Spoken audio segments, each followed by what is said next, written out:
Hello, good morning. This is my 17th December's lecture, and today we shall discuss about the law of conservation of linear momentum. Law of conservation of linear momentum की study के लिए हम लोग अच्छी तरह से जानते हैं. मोमेंटम पिछले वाली क्लास के अंदर हम लोग डिस्कस कर चुके हैं. The product of mass of a body and its velocity is called linear momentum, or simply we can call it momentum. Vector quantity होती है, यूनिट इसकी kilogram into metre upon second होती है. Time is equation m1 l1 t-1 होती है. और इससे पहले वाली क्लास के अंदर हम लोग ये भी डिस्कस कर चुके कि मोमेंटम एक ऐसी अकेली फिजिकल क्वांटिटी है जो सबसे ज्यादा मूविंग बॉडी के और मोशन के बारे में इंफॉर्मेशन देती है. तो ये चीज हम लोगों ने यहां तक पढ़ ली थी. इसके अलावा हमने सेकंड लॉ ऑफ मोशन पढ़ा था. The magnitude of external force is directly proportional to the rate of change of momentum. और इस हिसाब से हमारे पास k की वैल्यू कितनी आई थी? 1 आई थी. तो F इज इक्वल टू हमारे पास आ गया dp अपॉन dt. ये एक्सटर्नल फोर्स है. If external force on the body is equal to 0, then dp upon dt is equal to 0, और dp is equal to 0 into dt, that means 0. तो P is equal to हमारे पास क्या रहेगा? Constant आ जाएगा. ये हमारे पास आया law of conservation of momentum के अंदर. अगर किसी बॉडी पर एक्सटर्नल फोर्स एब्सेंट हो तो उस बॉडी का मोमेंटम हमेशा क्या रहेगा? कांस्टेंट रहता है.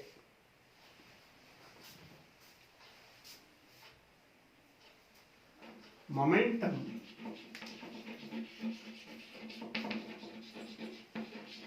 of a moving body is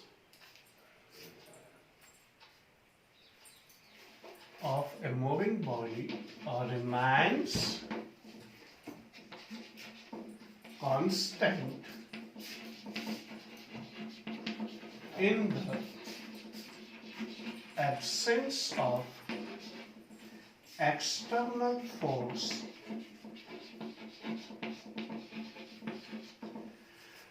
momentum of a moving body remains constant in the absence of external force during its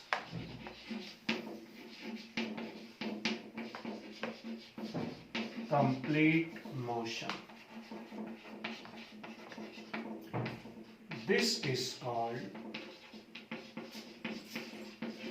law of conservation of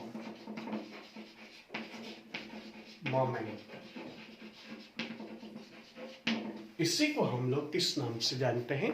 law of conservation of momentum के नाम से जानते हैं.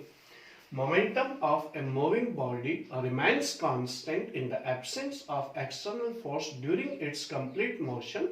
This is called law of conservation of momentum. ये single body के लिए है. For two bodies, अगर दो बॉडीज के बारे में हम लोग बात कर रहे हैं तो हमारे पास आ जाएगा F external is equal to dp1 upon dt. First body का मोमेंटम p1 है मान लो, और सेकंड बॉडी का मोमेंटम p2 है.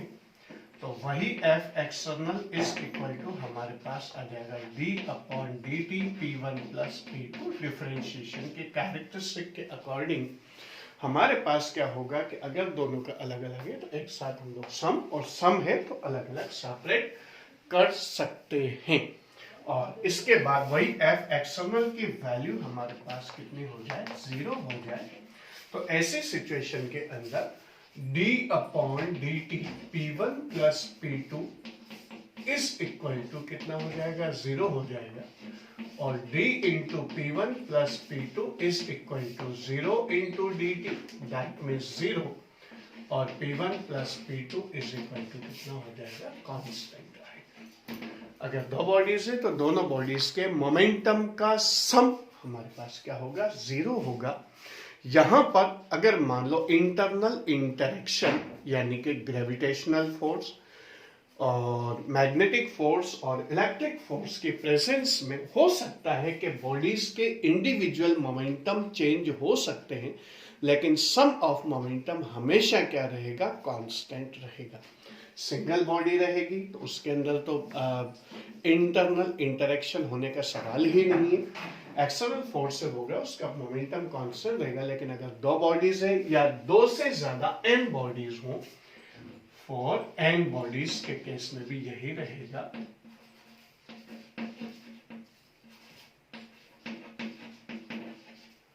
वही F external is equal to dP1 upon dt plus dP2 upon dt plus dash dash dash dPn upon dt हमारे पास इसके अंदर वैल्यू आएगी। और फिर वही जैसे हमने इससे पहले सेकंड टू बॉडीज के लिए किया था, d upon dt P1 plus P2 plus dash dash dash Pn हमारे पास आएगा। वही F एक्सटर्नल की वैल्यू हम लोग क्या कंसीडर कर लें, 0 कंसीडर कर लें, तो d upon dt P1 plus P2 plus dash dash dash Pn is equal to 0, और dP1 plus P2 plus dash dash dash Pn is equal to 0, और sum of momentum of all n bodies is equal to constant. क्योंकि यहां पर change in sum of momentum 0 आ रहा है, तो sum of momentum क्या हो जाएगा, कांस्टेंट रह जाएगा, यानी वैल्यू में किसी तरह का कोई चेंजेस नहीं आता है। तो ये चीज हमारे पास इसके अंदर law of conservation of momentum, एक चीज हमें हमेशा ध्यान रखनी है। हो सकता है कि sum of individual momentum of bodies, जब एक से ज्यादा अगर बॉडीज है तो इंटरनल इंटरेक्शन की वजह से बॉडीज का जो सम इंडिविजुअल मोमेंटम है वो चेंज हो सकता है, लेकिन सम ऑफ मोमेंटम हमेशा क्या रहेगा, कांस्टेंट ही रहेगा। यही चीज कहलाती है law of conservation of momentum. Single body के केस में उसका मोमेंटम कांस्टेंट रहेगा, टू बॉडीज है तो सम ऑफ मोमेंटम, और एन बॉडीज है तभी सम ऑफ मोमेंटम कांस्टेंट रहेगा। हाँ, ये जरूर है इंडिविजुअल मोमेंटम बॉडीज के चेंज हो सकते हैं एक से ज्यादा बॉडीज के केस में, लेकिन सम ऑफ मोमेंटम हमेशा ही क्या रहेगा, कांस्टेंट रहेगा। यही चीज कहलाती है law of conservation of momentum. अगर मान लो हमारे पास टू बॉडीज है, एग्जांपल्स की अगर अपन बात करें, अगर मान लो हमारे पास टू बॉडीज है, consider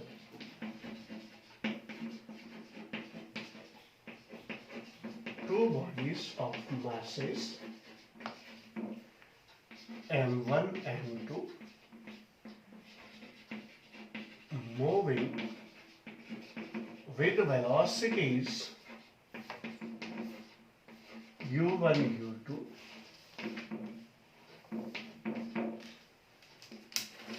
and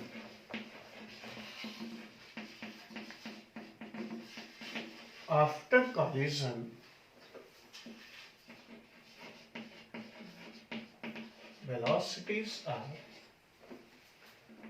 v1 v2, then sum of momentum हमारे पास कॉलिजन के पहले के मोमेंटम का सम और कॉलिजन के बाद के मोमेंटम का सम हमेशा क्या रहेगा, कांस्टेंट रहेगा, यानी इक्वल रहेगा। कॉलिजन के पहले दोनों मोमेंटम का सम, दोनों बॉडीज के मोमेंटम का सम, और कॉलिजन के बाद दोनों बॉडीज के मोमेंटम का सम हमेशा क्या रहेगा, कांस्टेंट रहता है। यही चीज अभी आपके पास ये एक एग्जांपल है जिसके अंदर हमारे पास फर्स्ट एग्जांपल है जिसमें दो बॉडीज अगर मान लो मूवमेंट कर रही है और दोनों बॉडीज के क्या हो रहे हैं हमारे पास, अगर मान लो कॉलिजन के बाद इनकी वेलोसिटीज v1 v2 और कॉलिजन के पहले इनकी वेलोसिटीज u1 u2 हो, तो sum of collisions before collision always equal to sum of momentum after collision. इस बेसिस पर हम लोग इसकी वैल्यू को क्या करते हैं, कैलकुलेट करते हैं। फ्यू सेकंड्स में आप लोगों को दे देता हूं, then after we shall discuss about the other example of law of conservation of momentum. Okay, अब हम लोग इसके अंदर दूसरा एग्जांपल डिस्कस करते हैं।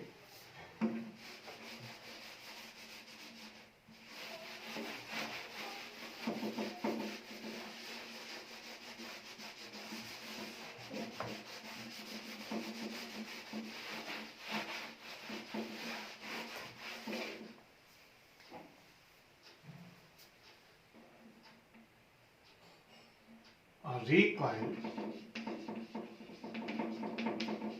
velocity of a gun।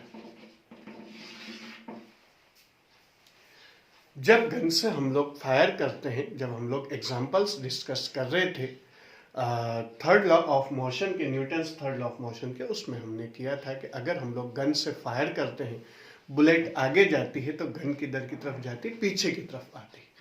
तो फायर के बाद गन जो जिस वेलोसिटी से पीछे आएगी उसी को हम लोग किस नाम से जानते हैं, और recoil velocity of a gun के नाम से जानते हैं। Consider a gun of mass m fires a bullet of mass m with velocity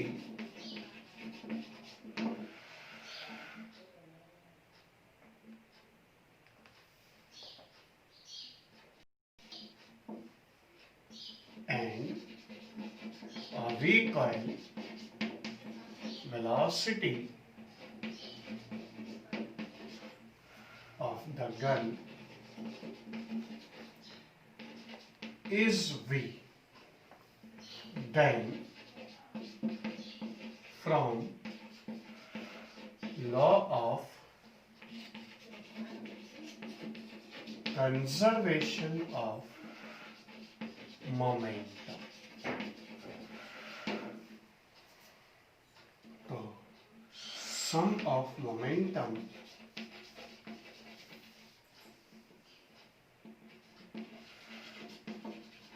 before collision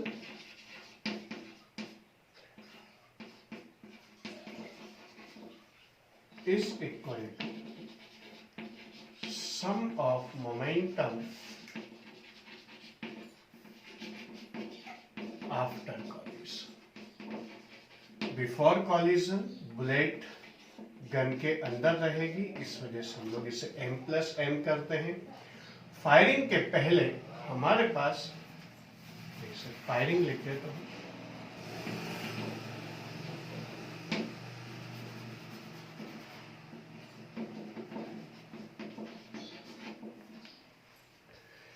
तो फायरिंग के पहले दोनों रेस्ट पोजीशन में थी, इस वजह से वेलोसिटी 0 आ गई। फायरिंग के बाद बुलेट v वेलोसिटी से और गन v वेलोसिटी से क्या हो रही है, इसके अंदर रिकॉइल हो रही है। तो ये mv प्लस mv हमारे पास आएगा, ये वाली वैल्यू तो होगी 0 is equal to mv plus mv, और mv इज इक्वल टू आ जाएगा हमारे पास mv और रिकॉइल माइनस साइन के साथ, और recoil velocity is equal to आ जाएगा minus mv upon capital M। Gun का मास और बुलेट के मास, हमारे पास बुलेट का mass small m, velocity of bullet is v and mass of the gun हमारे पास कितना हो जाएगा, कैपिटल M रहेगा।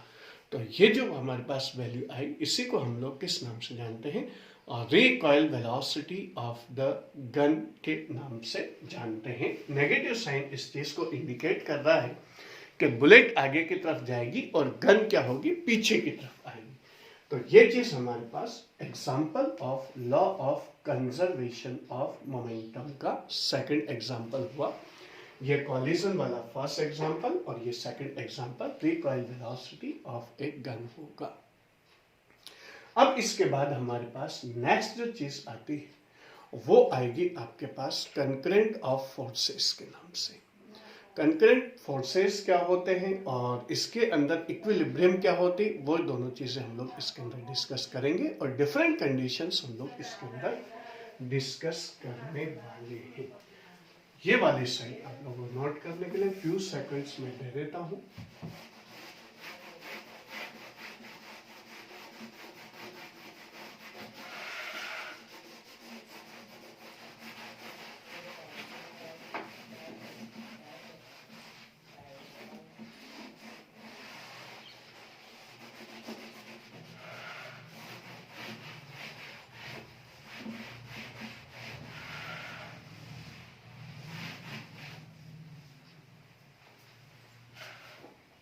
तो ये हुई हमारे पास रिकॉइल वेलोसिटी। अब उसके बाद आता है हमारे पास equilibrium of concurrent forces.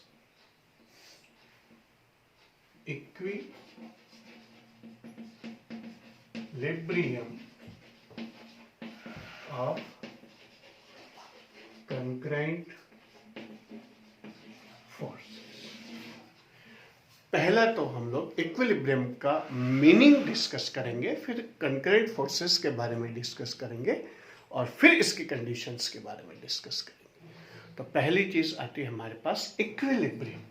Equilibrium क्या है? अगर किसी बॉडी के ऊपर लगने वाले फोर्सेस जीरो तो उसी को हम लोग किस, और बॉडी क्या है, या तो रेस्ट पोजीशन में हो या कांस्टेंट स्पीड से ट्रैवल करे, तो उसी को हम लोग किस नाम से जानते हैं? इक्विलिब्रियम स्टेट के नाम से जानते हैं। और ये तभी पॉसिबल है जब बॉडी के ऊपर एक से ज्यादा फोर्सेस वर्क कर रहे हों।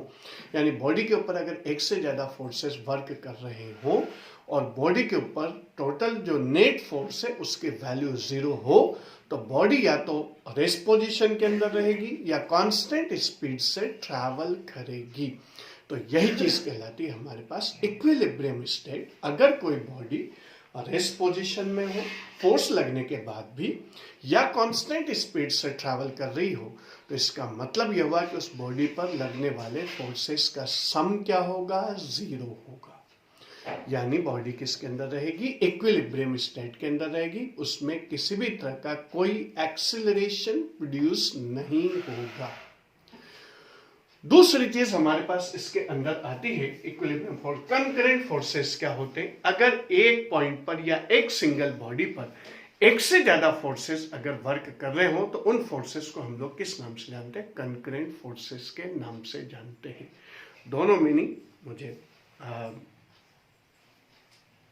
उम्मीद है कि आप लोगों को पूरी तरह से समझ में आ गया होगा।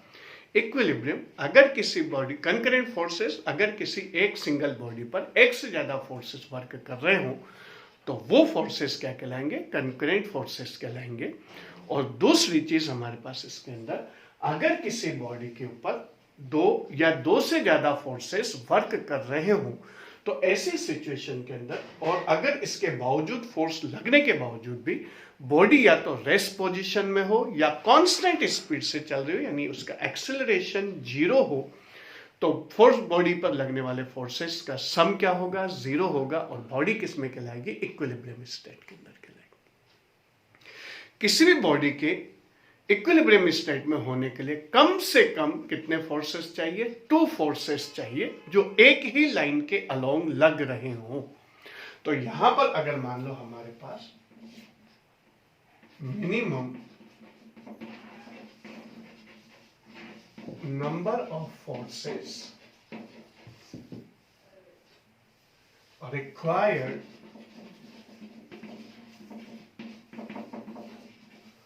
फॉर इक्विलिब्रियम क्या आ जाएगा आपके पास? अलोंग ए सिंगल लाइन,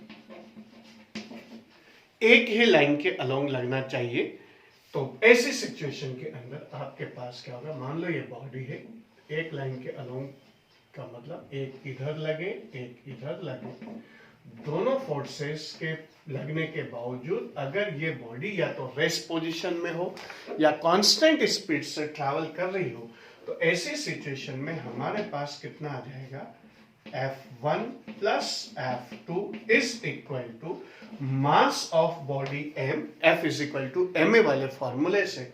और यहां पर क्योंकि बॉडी के अंदर एक्सेलरेशन जीरो है इक्विलिब्रियम स्टेट के अंदर, तो यहां पर आ जाएगा जीरो।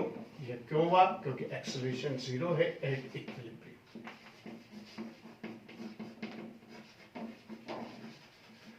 तो हमारे पास F1 plus F2 is equal to कितना हो गया, जीरो हो गया।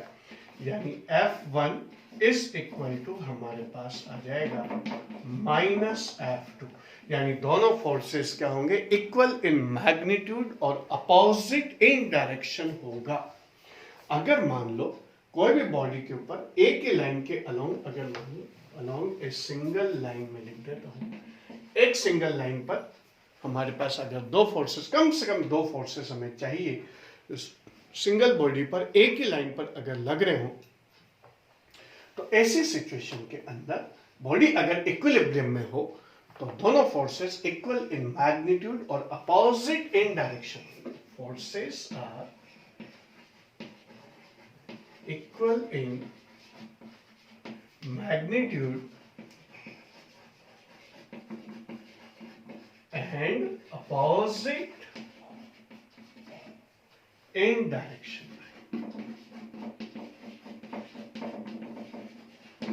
ये हमारे पास इक्विलिब्रियम फोर्सेस की फर्स्ट कंडीशन हुई। अगर किसी बॉडी पर एक से ज्यादा फोर्सेस लग रहे हो, तो फिर अगर मान लो बॉडी फिर भी रेस्ट पोजीशन में हो और एक ही लाइन के अलोंग हो, तो फिर बॉडी क्या होगी, दोनों forces equal in magnitude opposite in direction होगी। किसी प्लेन के ऊपर अगर मान लो तीन फोर्सेस हैं, वो अलग अलग डायरेक्शन में लग रहे हैं, यानी सिंगल लाइन के अलोंग नहीं है बल्कि किसी पर्टिकुलर प्लेन में है, तो मिनिमम नंबर ऑफ फोर्सेस कितने होंगे आपके पास, जीरो रहेंगे।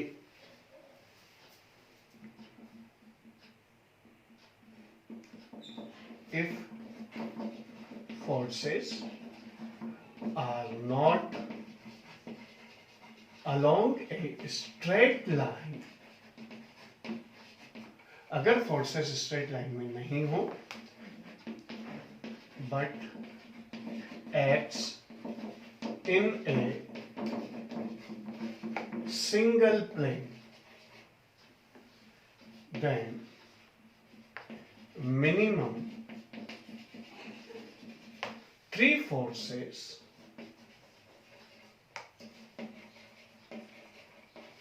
are required for equilibrium.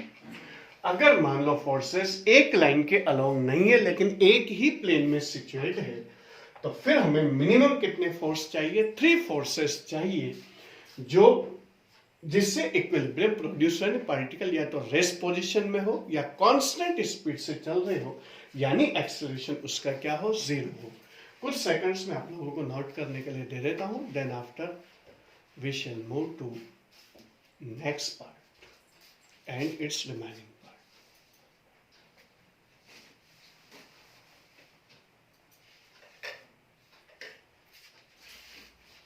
Okay, now we move to the remaining part of this condition, second condition.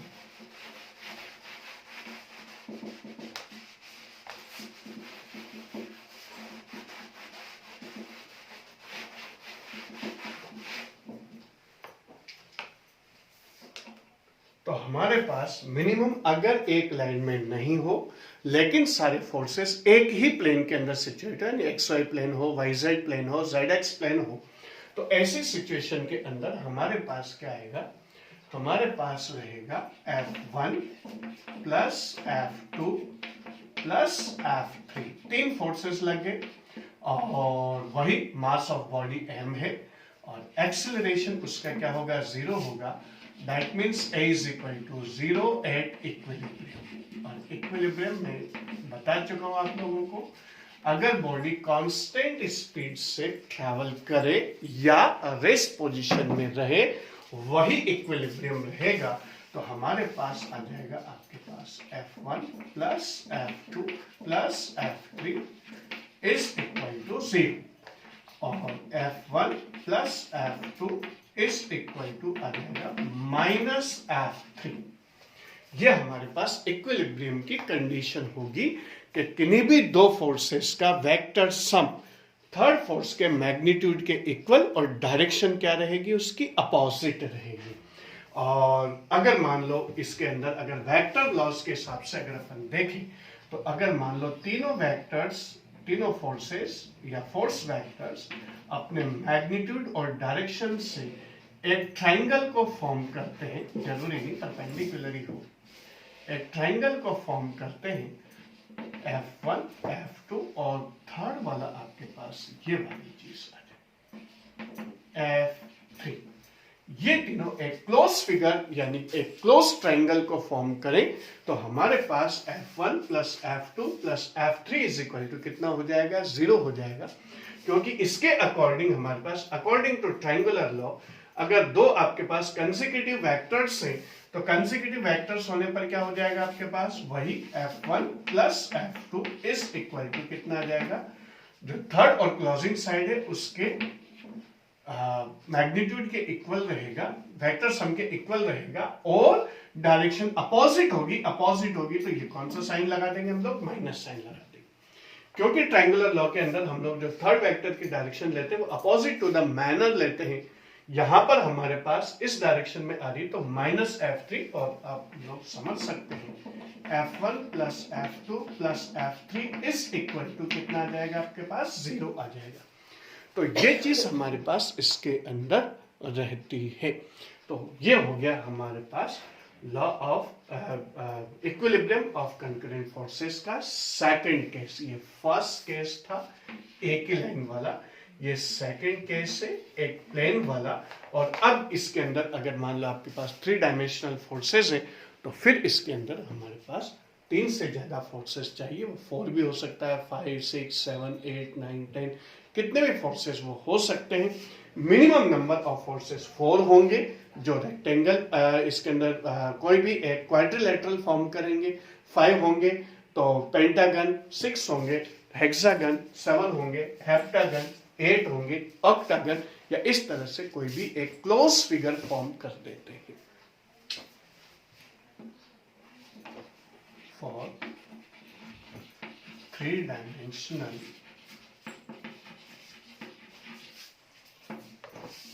Forces, वो कुछ भी हो सकते हैं।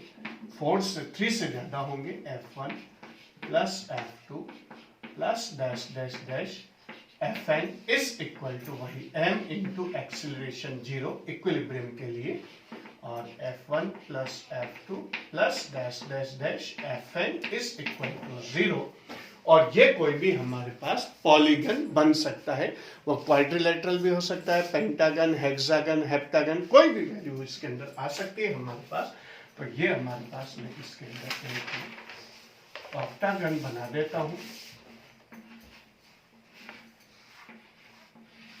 वेक्टर एडिशन के अंदर हम लोगों ने पॉलीगन लॉ पढ़ा है, तो वहां पर क्या हो रहा था कि जितने भी हमारे पास वेक्टर्स थे उन सबका सम अगर वो अपने मैग्नीट्यूड और डायरेक्शन से किसी पॉलीगन की कंसेक्यूटिव साइड्स को रिप्रेजेंट करें, तो उसकी लास्ट और क्लोजिंग जो साइड है वो उन सबके वेक्टर्स के सम को रिप्रेजेंट करेगी। यहाँ पर मान लो ये हमारे पास F1 फोर्स है, ये F2 फोर्स है, ये F3 फोर्स, ये F4 फोर्स, ये F5 फोर्स, ये F6 फोर्स, ये F7 फोर्स, और ये आपके पास आ जाएगा F8 फोर्स। यहाँ भी हमारे पास अकॉर्डिंग टू पॉलीगन लॉ हमारे पास F1 plus F2 plus F3 plus F4 plus F5 plus F6 plus F7 is equal to F8 आपके पास आएगा। डायरेक्शन क्योंकि उसके अंदर अपोजिट टू द मैनर होती है। यहाँ पर मैनर के अंदर ही सबकी डायरेक्शन हमारे पास एंटी क्लॉकवाइज है, तो माइनस साइन के साथ आएगा। और इस तरह से हमारे पास F1 plus F2 plus F3 plus dash dash dash F8 is equal to कितना होगा, 0 हमारे पास आ जाएगा। यानी कुल मिलाकर के कंकरेंट ऑफ फोर्सेस के अंदर हमारे पास क्या होगा, अगर मान लो एक ही लाइन के लोगे मिनिमम 2 फोर्सेस आर रिक्वायर्ड, अगर एक ही प्लेन में है मिनिमम 3 फोर्सेस आर रिक्वायर्ड, और अगर मान लो हमारे पास 3 डायमेंशनल अगर मान लो प्लेन के अंदर अगर मान लो या 3 डायमेंशनल कोऑर्डिनेट सिस्टम के अंदर अगर मान लो फोर्सेस हैं, यानी कोई भी एक फोर्स अगर मान लो 3rd डायमेंशन के अंदर जाता है प्लेन से ऊपर उठ करके, तो मिनिमम हमारे पास 4 और फिर उसके बाद कितने भी फोर्सेस उसके अंदर आ सकते हैं। तो ये चीज अगर मान लो, और बिल्कुल सिंपल वर्ड है, अगर मान लो एक ही लाइन के लोगे both forces must be equal in magnitude and opposite in direction, and for the case of 3 forces they must form a regular triangle, and then for the more number of forces they must form a polygon or regular polygon. इसके अंदर किसी की भी जो line है उसकी direction opposite to the manner नहीं रहेगी। अगर सारे फोर्सेस एक क्लोज फिगर को फॉर्म करते हैं इन रेगुलर मैनर के अंदर, तो ऐसी सिचुएशन के अंदर उन सभी फोर्सेस का सम 0 होगा, और सम 0 होगा तो मैग्नीट्यूड और डायरेक्शन इसके अंदर क्या रहेगी, हमारे पास इक्वल रहेगी। तो ये चीज हमारे पास इसके अंदर कंकरेंट ऑफ फोर्सेस और sorry equilibrium of concurrent forces वाला टॉपिक हमारा कंप्लीट होता है। और इसके बाद हम लोग नेक्स्ट पार्ट में इसके कुछ एग्जांपल्स हम लोग डिस्कस करेंगे, और फिर हमारे पास नेक्स्ट टॉपिक फ्यू सेकंड्स में आप लोगों को दे देता हूँ। If you want to note it down, note it.